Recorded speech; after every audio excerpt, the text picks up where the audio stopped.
Assalamualaikum warahmatullahi wabarakatuh. Bismillahirrahmanirrahim. Alhamdulillah kafa wa ala rasuli mustafa wa ala alihi wa sahbihi wa man ihtada. Alhamdulillah oleh Allah masih diberi umur panjang, kesehatan dan sebagainya. Dan banyak nikmat yang belum terhitung, bahkan tidak bisa dihitung ya. Di sini ada beberapa pertanyaan, di antaranya adalah pertanyaan dari teman sosial media yang mengatakan janin berumur 9 bulan tiba-tiba hilang yang sebelumnya sudah di USG dan ditetapkan sebagai berjenis kelamin laki-laki.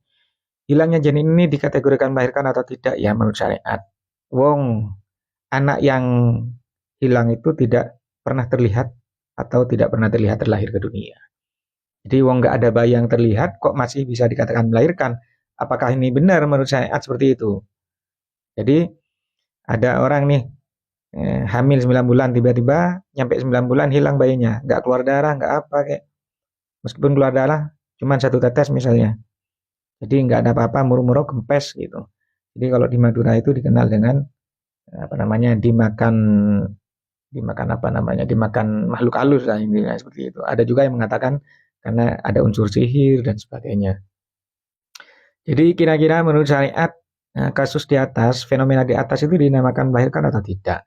Ternyata di beberapa ibarat keterangan di dalam madhab Imam Syafi'iyah yaitu ada yang mengatakan bahwasanya kasus ini juga masuk dalam kategori melahirkan. Seperti itu. Karena kenapa? Karena definisi wiladah secara mutlak adalah infisolul walad. Infisolul walad itu yaitu lepasnya bayi dari rahim ibunya itu dinamakan wiladah. Jadi hilang atau tidak ini dikatakan lepas dari janin.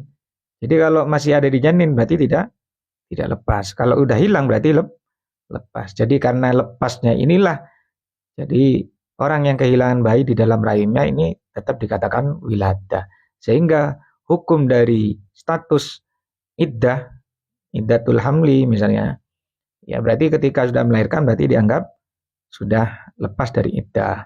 Atau darahnya berarti masuk darah nifas dan sebagainya. Jadi tidak ragu lagi ya, darahnya masuk apakah masuk darah istihadah atau masuk darah haid. Jadi di mana pengambilan ibarat yang mengatakan bahwasanya yang mengatakan bahwasanya definisi dari wiladah itu adalah lepasnya bayi dari rahim. Ternyata di dalam beberapa kitab ini memang ulama meredaksikan seperti itu. Dan ini banyak ya, bukan hanya satu redaksi. Seperti contoh dalam kitab ini yaitu Faraun hal tasmilul wiladah khurujul waladi min ghairi tariqil mu'tadi. Jadi apakah termasuk dalam kategori wiladah keluarnya bayi dari jalan yang tidak semestinya? Misalnya seperti lahir sesar misalnya. Apakah ini dikatakan wiladah atau dikatakan melahirkan atau tidak? Wong lahirnya itu tidak di jalan semestinya ya. Dalam artian tidak dari kemaluan seperti itu. Maksudnya keluarnya dari perut. Jadi ini li khurujihi ya, karena keluarnya bayi dari jalan yang tidak semestinya ini apakah masih dimasukkan dalam kategori waladah? Kama lau sukkot fa kharajal walad. Seperti dibedah perutnya kemudian keluar minasyaки. Au khurujul walad min famiha, atau keluarnya bayi dari mulutnya. Misalnya ada fenomena seorang ibu-ibu melahirkan keluar dari mulutnya misalnya bayinya. Apakah ini juga masuk dikategorikan melahirkan? Fihi nadhrun. Ternyata menurut ulama dari pengarang kitab ini mengatakan ternyata pendapat-pendapat di atas seperti keluarnya bayi dari jalan yang tidak semestinya seperti lahir sesar atau keluar dari mulutnya dan sebagainya, ini terdapat tinjauan-tinjauan dalam artian yang mengatakan wiladah untuk kasus seperti tadi itu dianggap lemah oleh muallif kitab ini. Itu ya oleh Imam Syarwani. Seperti itu. Kemudian witajahu asyumulu indal itlaq. Kemudian dianggap kuat pendapat yang ketika memutlakan definisi dari wiladah itu sendiri. Jadi kalau definisi wiladah ini dimutlakan ke definisi infisolul walad, li'annal maqsuda minal wiladati infisolul walad. Jadi yang dimaksudkan dengan wiladah atau definisi dari wiladah itu sendiri adalah infisolul walad. Jadi lepasnya bayi dari rahim ibunya. Kenapa kok dinamakan wiladah? Karena al-walad juz'un min ummiha. Jadi yang namanya walad atau janin itu termasuk bagian juz dari ibunya. Kalau dalam hukum tabe matbu, maka walad ini dianggap tabe yang mekor pada hukum ibunya. Makanya kalau hukum membeli sapi, maka ketika induknya dibeli, maka bayi yang di dalam kandungannya pun tetap sama-sama ikut kebeli juga seperti itu.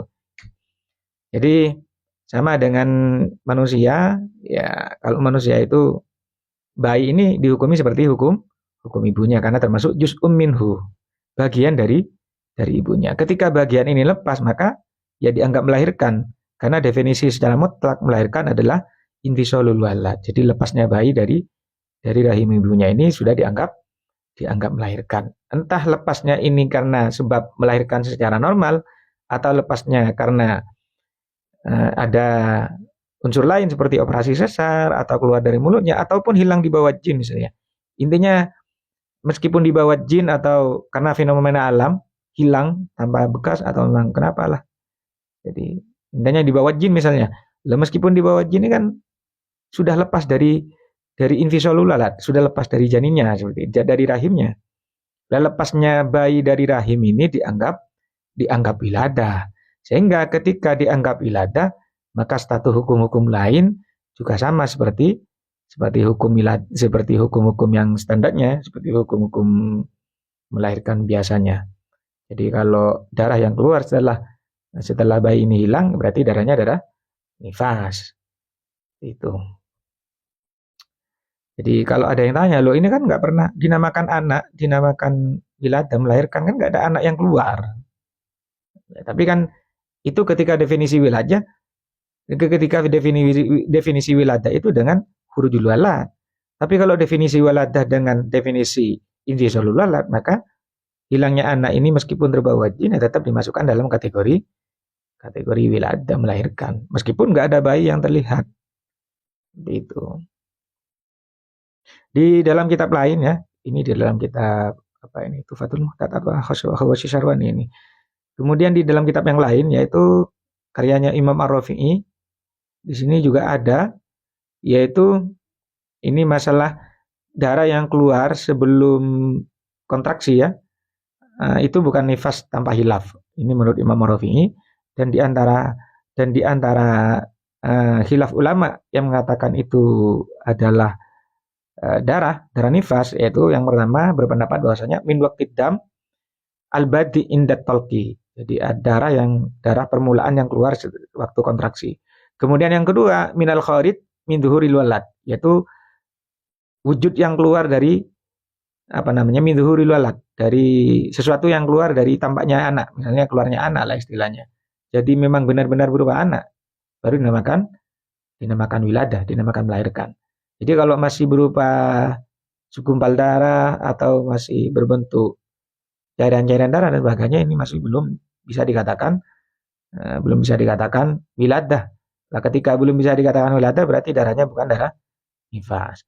Kemudian pendapat yang ketiga ini jelas bahwa al-ashah ini yang paling benar ya, yang paling kuat, yaitu dinamakan wiladah ketika min infisolil walad, dari lepasnya bayi dari rahimnya, sehingga ketika sudah dianggap infisolil walad ini dianggap melahirkan, maka darah yang keluar setelah infisolil walad ini dinamakan darah nifas. Jadi dari kedua kitab yang saya lampirkan ini insya Allah sangat kuat ya bahwasanya hilangnya janin setelah ditetapkan ada janin tersebut ini dinamakan wiladah. Entah hilangnya ini karena pengaruh sihir atau pengaruh jin dan sebagainya. Semoga menjadi ilmu yang bermanfaat dan semoga jawaban dari saya ini membantu jenengan menemukan jawaban-jawaban yang sebelumnya dimuskilkan. Semoga jadi ilmu yang barokah manfaat. Amin Allahumma amin. Al-Fatihah.